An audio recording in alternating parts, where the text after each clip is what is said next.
Você tem que entender que a mente e a emoção são as duas áreas mais frágeis que vocês têm na batalha espiritual.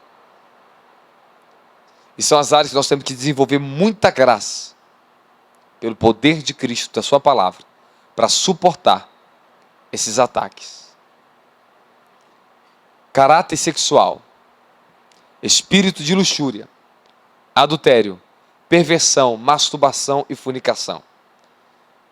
Quando o diabo encontra acesso à sua vida para isso, ele vai usar isso para destruir a tua vida. Vou deixar um entre parênteses para vocês aqui. Todo pecado sexual, ele é comparado a atos de bruxaria e feitiçaria. Dentro da bruxaria e da feitiçaria, o que mais se usa para atrair demônios é o corpo com relações imundas com o corpo do ser humano. Às vezes eu vejo os seres do mundo espiritual, como ele quer colocar as mulheres na terra e os homens. É tão horrível olhar para aquilo. O que me faz suportar é que eu olhe pelo meu espírito, porque é horrível. Eu vejo demônios tenebrosos, nus, com mulheres, com tronos, com troços malignos, demoníacos pendurados no corpo, nos seios, o corpo com utensílios de ferramentas demoníacas para lançar no corpo das pessoas, para tirar a proteção delas, para elas ficarem nuas diante do mundo espiritual. Para que elas entreguem o corpo facilmente a qualquer tipo de pecado. Você não tem noção, irmãos, como uma coisa é pior do que eu posso te falar aqui. Sua apetite, espíritos de álcool, gula, nicotina, drogas, são tudo áreas que o diabo ele coloca, ele entra na vida das pessoas, ele quer amarrá-las a esse tipo de pecado. A diferença de você que é um cristão que peca e de uma pessoa que está no mundo que peca é que na tua vida o pecado não reina mais. Neles o pecado impera e reine. Paulo diz em Romanos capítulo 6, ele diz que não deixe que o pecado reine em vossos corpos mortais. O pecado ele não tem mais reino em você. Ele não pode mais dominar você. Tu peca. Mas o pecado da tua vida é uma consequência de falta de maturidade, de desproteção na guerra espiritual, de vacilo, falta de percepção, não vigiou. Mas tu pecou, se arrependa, se lave diante do Senhor, porque o pecado não tem mais trono na sua vida. Da glória! Fala, o pecado não tem mais trono na minha vida. Ele não pode ter trono no meu coração. O pecado não reina mais na minha vida. Quando o pecado ele reina no coração da pessoa, significa que essa pessoa, conforme o apóstolo Paulo diz para Timóteo capítulo 2, vou abrir para vocês, a pessoa está presa pelos desejos da sua carne aos laços do diabo. O diabo colocou ataduras, laços na sua alma, na sua mente. E como é que se quebra isso? Que laços são esses? São áreas de escuridão da alma que não passou um processo de transformação. São áreas ainda de espíritos geracionais que ainda têm acesso por toda iniquidade e injustiças de maldições que estão na tua linhagem temporal e sanguínea.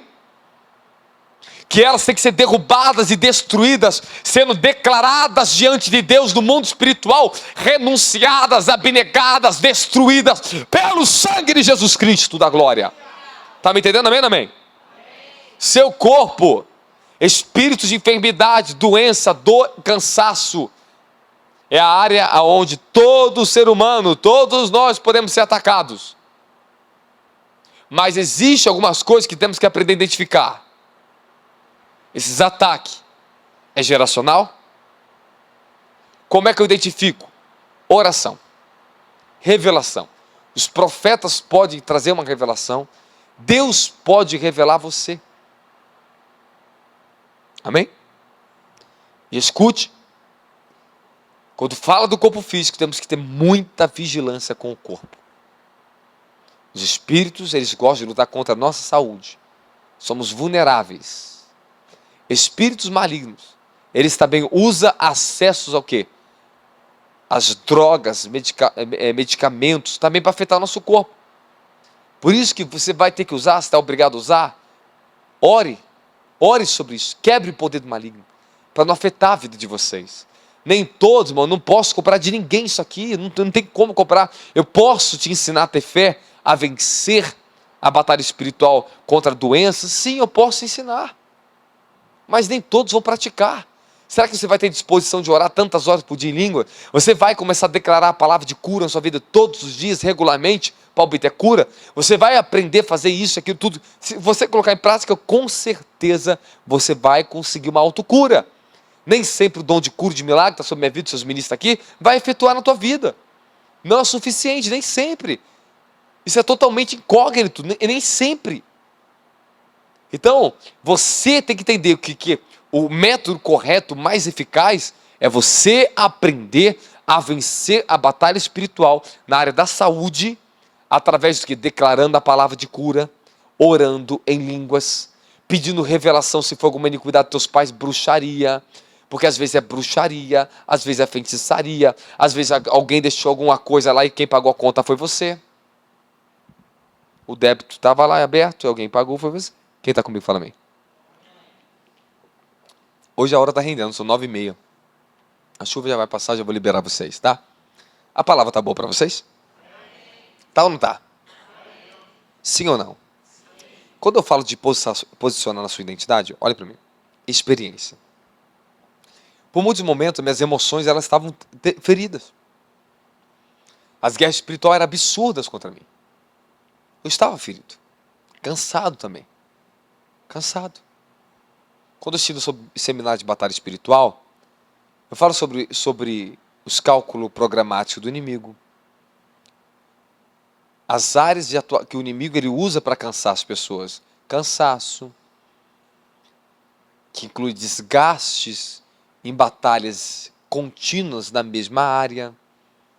E você fica batalhando com as mesmas ferramentas, com a mesma mentalidade, você não vence, tu cansa.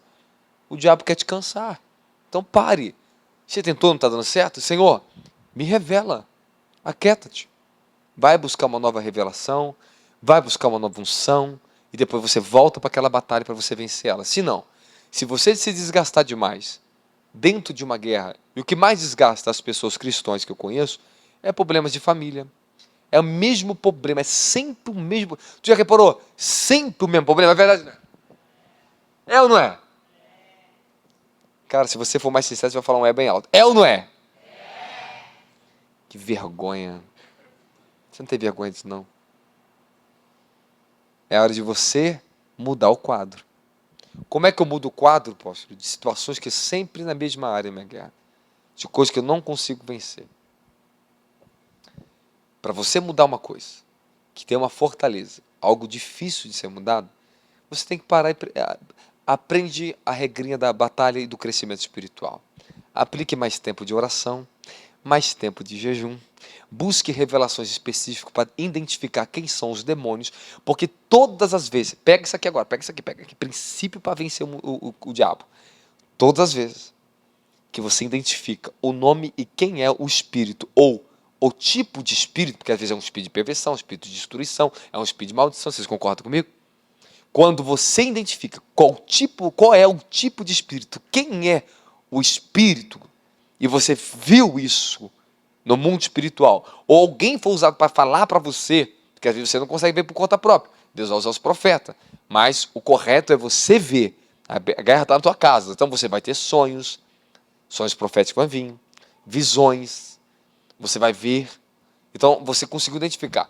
Todas as vezes que você identificou quem é o seu inimigo, você já está com mais de 99,999% da batalha ganha.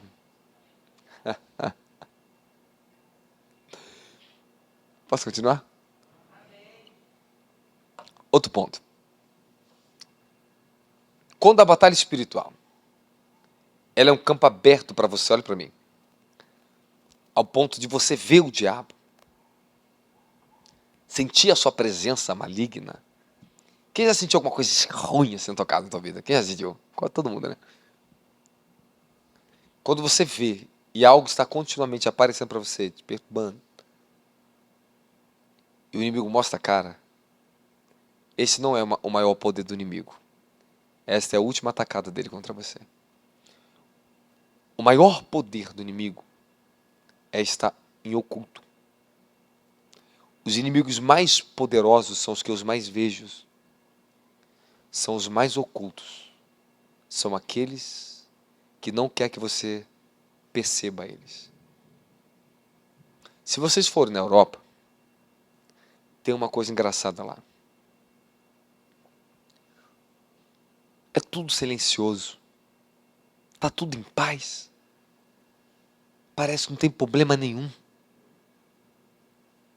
Tudo muito organizado. Eu chegava às vezes, quando chegava na Europa, às vezes assim, ficava assim, ó. Tá muito perfeito. Primeiro dia, nada. Mas não é possível. Irmão, quando começava a aparecer só os grandão. Às vezes eu lembro que eu dormia no porão das casas onde eu ficava. Eu lembro em Genebra, cruz credo, misericórdia. Eu dormia num porão embaixo, sozinho, só uma janelinha assim. Você pensa, o quarto do pânico, do terror. Sozinho, no escuro, você ficava lá. E guerra com a feitiçaria violenta com os demônios. Eles apareciam para mim. Aí eu lembro que às vezes estava dormindo, apareciam aqueles seres imensos, cara de morto na minha frente, os próprios príncipes, ficavam assim na minha frente, assim, ó. Eu não entendia. Falava, Senhor, eu sou tão pequeno. Por que eu luto com as coisas tão grandes? Você falou assim, é o seu desígnio. Final é isso aí. Você vai lutar contra eles no fim, até o fim da sua vida. Esse é o seu chamado. Eu entendi que o meu maior chamado não é curar os enfermos. Meu maior chamado não é ser um grande pregador. É a guerra dos últimos dias da face da terra. É uma batalha estratégica que Deus me deu. Eu estava no avião vindo para o Rio de Janeiro. Eu entrei em espírito. Eu vi meu espírito branco aqui em cima. Eu declarava assim, anjos, anjos, desçam. Mais anjos agora desçam. Aí eu ouvi a voz do espírito assim, use o dom e a autoridade que foi te dado. Aí eu voltei em espírito. Eu entendi. Que é para chamar os anjos. Então Deus ele me revelou, o ministério dos anjos começou a abrir para mim no ano 2017. Quando eu já estava mais maduro na justiça e na consciência cristã. Eu já tinha vencido aquela etapa de querer ver todo mundo cair no poder, todo mundo cair na unção. Eu estava maduro, eu estava amadurecendo. Eu entendi que o reino de Deus, se eu não me apegasse à palavra, e se as pessoas não ouvissem, e se eu não desenvolvesse isso que eu tenho hoje na palavra, todo o poder que acontece aqui, nada disso salva ninguém aqui dentro. Nada disso. E não permanece na sua vida. A palavra, ela é fundamento, ela é estrutura para você reter poder, santidade, a presença e a glória de Deus. Se a palavra não habita em vocês, Jesus não habita em vocês. Então fica aí uma regra que não existe exceção nenhuma para ela. Nenhum de vocês aqui dentro serão capazes de ter uma vitória 100% sobre os seus inimigos se a palavra de Deus não encontrar fundamento, não encontrar descanso, não entrar na sua vida. Quem está comigo da glória de Jesus Cristo? No livro de 1 João, no seu capítulo 3, diz, e se guardarmos seus mandamentos, não lembro o versículo agora, se guardarmos os seus mandamentos, habitamos nele, e ele habita em nós. E nisso sabemos que ele habita em nós, pelo Espírito que ele tem nos dado. Então eu estou falando para vocês aqui seriamente o que eu estou falando para você. Por máximo que você às vezes nunca sentiu nada ali na Bíblia, só ame ela. Porque a Bíblia diz que aquele que ama os seus mandamentos, esse permanece em Deus. Começa a amar a palavra de Deus. Porque ela vai fazer o trabalho de reestruturação, transformação, regeneração da sua alma caída. A sua alma caída, ela não é salva do novo nascimento. O que é salvo é o teu espírito. A sua alma está em processo contínuo de transformação para salvação. Por isso que vocês têm que estar sempre vigilantes, protegendo você mesmo, para que você não peque com a sua alma e com o seu corpo. É muito sério isso. Preguei isso aqui. Vou trazer mais fundamento futuramente sobre isso, para você entender como é a grande responsabilidade que Deus nos entregou em nosso espírito para salvar nossa própria alma. Amém, amém? Vocês estão gostando? Está fazendo efeito? Sim ou não?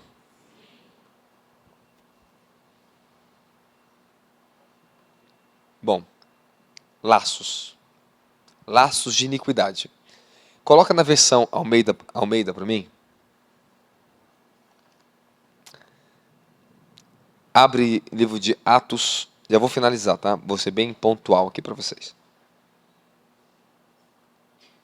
Capítulo 8. Calamassuri do rosta caprendele vassuri merrecachúria. Deixa eu ver aqui na minha Bíblia aqui que eu deixei aberto para vocês.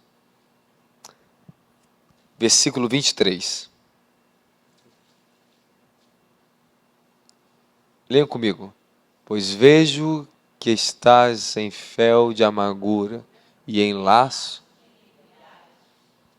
Aqui, ó. Fala, laço de iniquidade. Leve um pouquinho mais a sério isso aqui. Laços de iniquidade. Esses laços de iniquidade são todos os códigos. Eu estou falando das ataduras que existe no nosso corpo caído, terreno, o corpo do pecado. Repita comigo. Esse corpo é um corpo do pecado que está sendo destruído na medida que está sendo transformado. Coloca aí Romanos 6,6 para eles na tela. Leia comigo na tela. Quanto mais entendimento, mais poder, tá? Mais poder. Sabendo isso, que o nosso homem velho foi com ele crucificado, para que o corpo do pecado seja desfeito, para que não sirvamos mais ao? Sirvamos mais ao? Para que o corpo do pecado seja desfeito. O corpo do pecado. O que é o corpo do pecado? Olha para mim aqui. Está vendo meu corpo? Pensa isso aqui como se fosse uma sombra agora. Essa sombra dentro do meu próprio corpo. Essa é a estrutura de iniquidade que está sendo desfeita. O corpo do pecado. Eu estou falando de uma estrutura caída em nossos códigos do nosso DNA, no nosso sangue, na nossa dimensão de mente e alma. Quando eu falo DNA, eu estou falando da transformação física do DNA. Eu sei o que eu fui transformado aqui, ó, no meu DNA. O Senhor já me deu experiência de ver o meu sangue sendo tocado por Ele. Falou, seu sangue está mudando. Quando Deus mudou meu sangue, o meu sangue, minha estrutura física, mental, toda a minha estrutura, ela mudou. Eu não tenho mais a mesma estrutura de antes. Se você pegar... Quem me conheceu aqui 7 anos atrás?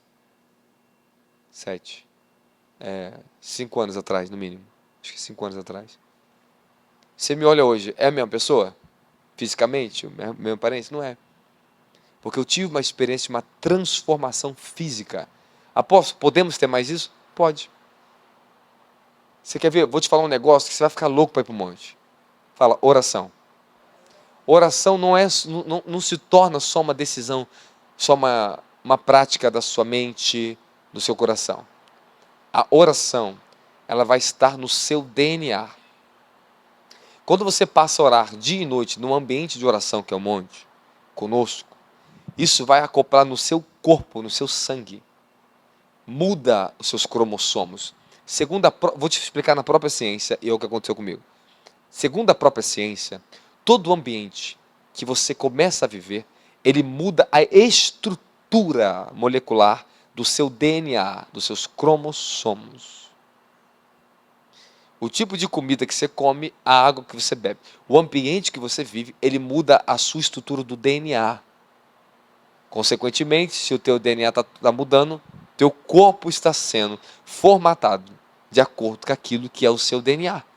No seu DNA tem todos os códigos geracionais. Mais de 40 gerações está dentro de você, se você não sabe. Quem sabe disso? Quem já viu sobre isso? Fala, no meu DNA tem os códigos da minha avó. Só pronto. Seu DNA. Tem os códigos deles. Agora aqui está o problema. Eu já expulsei demônios de pessoas que o poder na alma era tão poderoso da feitiçaria que do lado da pessoa parecia uma bosta, cocô humano, esmagado no chão, pisado e arrastado na sala. Sendo que eu e a pessoa que estava comigo viu, não tinha cocô nenhum. Como é que um cocô apareceu na sala do nosso lado, sendo que nós estávamos sentados conversando ali e era perto do meu pé e não tinha nada no meu pé. Um cocô de ser humano grande apareceu. Aí você sabe o que a pessoa da geração dela comia? Os avós? Cocô, fezes humana. Eram bruxos. Todo o poder de bruxaria que um dia seu do teu avô, tua tia, fez, infelizmente, eu vou te jogar um problema para você. Está dentro da tua alma. Parte disso fica adormecido e outros o diabo vai usar todos os portais das dimensões passadas para assolar sua alma, para despertar, para fazer a pessoa voltar também a ser feiticeiro. Então, geralmente, quem teve parente na feitiçaria são as pessoas que têm tendência a ser feiticeiros. Quem está entendendo, fala amém. É verdade ou não é isso? É ou não é? É ou não é? Sim ou não? Fala, laços de iniquidade. Ó, eu lembro a nossa profeta, a pastora Rosana. Eu acho que a gente tem um vídeo ainda, não sei. Um dia ela pediu, Senhor, eu quero ver esse negócio de raiz de iniquidade. Me mostra, me revela esse negócio. Pra que minha mãe foi falar isso, cara? Ela teve uma experiência em Brasília. Eu vi, eu acompanhei. Ela ficou dias pendurado com um barbante, que parecia um barbante, mas não era barbante. Aquele barbante tinha vários nozinhos, porque das feitiçarias que existiam na geração da mãe da minha mãe, da avó dela, saiu de dentro da garganta dela. Enquanto ela sentiu uma língua, algo na boca, e ela foi puxando. E demorou uns dias, ela foi enrolando, deixava debaixo da língua e foi puxando. E ela falou, quanto mais puxava, era como se nós ia desfazendo aqui dentro dela. Ela nunca fez cirurgia na garganta. Parecia uma linha de cirurgia cheia de nós, né? E agarrava aqui atrás.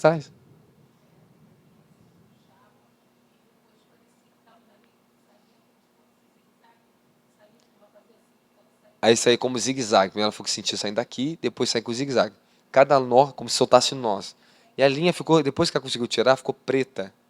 Ela ficou totalmente preta. E ela ficou cheia de nozinhos. Aquilo ali foi uma raiz de iniquidade que saiu da vida da minha mãe. Fisicamente. Fisicamente. Então, eu quero falar para vocês que vai chegar tempo aqui que as pessoas elas vão adotar a vida de jejum. E quando elas estiverem poderosas no jejum e na oração, nós vamos ver todos os tipos de milagres de transformação humana aqui dentro. Porque quando o poder da glória de Deus ele transcende do teu espírito para alma e corpo ao mesmo tempo, nós podemos colher muito mais transformação acelerada das pessoas. Eu, particularmente, eu passei por muitas fases dessas. Eu já passei, fisicamente eu passei fisicamente. Tem coisas, eu via como se parecia sua mãe, mas não é sua mãe. Agarrava você com toda a força e puxava você para trás assim. É o que está na linhagem dela. São os tipos de guerras que às vezes você tem, pressões espirituais. Então, todos aqui têm, todos aqui precisam ser libertos, todos que estão aqui dentro, todos. Mas apóstolo, como é que como é que eu recebo essa libertação? Você tem que entender uma coisa. Deus tem uma ação imediata para pessoas que estão correndo risco e tem coisas que têm que ser expulsas porque as pessoas estão possessas de demônios. Elas já estão andando endemoniadas dia e noite, quando elas entram, que elas manifestem rápido. E não são membros daqui. Nós julgamos aqueles espíritos, elas vão embora, a gente nunca mais vê. Mas geralmente quando elas voltam, às vezes caem em demônios até piores. elas nunca conseguem uma libertação plena. Às vezes, quando uma pessoa está totalmente possessa de demônio, a pessoa louca que anda na rua. Amém? São demoniamentos. E totalmente possesso de demônios. Aquilo ali, você às vezes vai orar, manifesta. Por quê? Porque já está visível, tomou físico. Mas quando você vai entrar para um processo verdadeiro, você que entra na justiça de Deus, na santidade, vai entrar um processo profundo para libertar a tua vida. Isso não vem de qualquer maneira. Você tem que receber fé para isso. Você tem que aprender. Porque, presta atenção, irmão, parece que é sério. Jesus, quando ele expulsou certo demônio, ele falou no livro de Lucas, capítulo 11, versículo 24, ele falou que o perigo de expulsar um demônio e a pessoa não estar revestida do Espírito Santo, desse demônio voltar com vingança e voltar com 7 espíritos pior do que ele mesmo. Então há um perigo grande de eu mexer em libertação de certas pessoas e a libertação vai continuar, porque foi mexido. Nós vamos ter que continuar blindando, expulsando tudo que tiver. E cada vez que você vai sendo liberto, você vai sentir a diferença. Mas às vezes você é liberto de algo e outras coisas piores já vêm rapidamente por causa do seu chamado, por causa da tua vida. Cara, corra para a libertação. Entende? Se está acontecendo, eu sei que é difícil, mas é um processo. Cada pessoa aqui tem estrutura de iniquidade. Sabe-se lá o que teu tataravô fez na vida, cara. Por que tu está sofrendo tanto? É bíblico. A maldição de pais para filhos é bíblico. Espíritos de adivinhação são tudo espírito que está na linhagem da pessoa. E a Bíblia condena consultar espírito dos mortos. Então nós estamos em uma guerra espiritual séria, real, tangível, nossa pessoal e do mundo que nós estamos vivendo.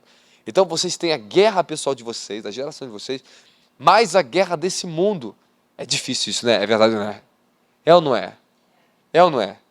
Agora, se nós pudéssemos ter culto todos os dias, investir 4 horas de culto todos os dias, de adoração, de ensinamento e ministração na sua vida, eu faria isso. Segunda a segunda, de segunda a segunda, como é feito na África. E quantas horas são culto na África? Só 15 horas. 10 horas, 15 horas na igreja do falecido Tibi Joshua, de outros grandes líderes da África. Apóstolo, por que isso? Porque Deus colocou o reino dele, deu um nível real tão grande sacerdotal a eles, pela necessidade daquele povo. Então, quanto maior são as necessidades, maior também é a urgência de nós trabalharmos continuamente na libertação da vida das pessoas. Quando Deus entregar outro tempo, quando nós entrarmos na nova fase, outro tempo que nós vamos ter, quando Deus falar para cumprir a outra etapa do desígnio, meu filho, você pode ter certeza que vai ter muito mais culto, vai ter culto de manhã, de tarde, de noite, vai ter pessoas suficientes para isso, vai ser libertação de manhã, de tarde, de noite, vai ser muita glória, porque vai ser o tempo determinado para lá. Amém, amém? Você recebe essa palavra? Dá uma salva de palmas para Jesus, fica de pé. Fica de pé, fica de pé. Quais são os resultados que sentimos após uma libertação? Forças opressivas desaparecem, o peso e a tensão é tirado de nós, a ansiedade e inquietação é arrancada, a sua mente se torna leve, há uma sensação interior de liberdade, satisfação ou contentamento divino, você sente a presença de Deus, a alegria do Senhor que vem e você é capaz de se alegrar. Quem passou uma libertação e depois riu muito, ficou muito alegre? E a pessoa ficou sorriu, ficou muito alegre. É muito bom, cara. Não, você sente uma alegria, rapaz, de algo que saiu da minha vida, e uma alegria de espírito tremenda, que não tem explicação lógica. É verdade, não é? Pô, cara, manifestou o diabo agora, eu tô rindo igual uma criança? É verdade, não é? Por quê? Porque essa alegria é porque uma grande vitória te foi dada. O teu espírito está vendo, está se agradecendo a Deus. É alegria, é natural dele. Então existem libertações que vai tirar fardo de muita tristeza da vida de vocês. Resultados da libertação são justiça, paz e alegria no Espírito, Romanos 14, 17.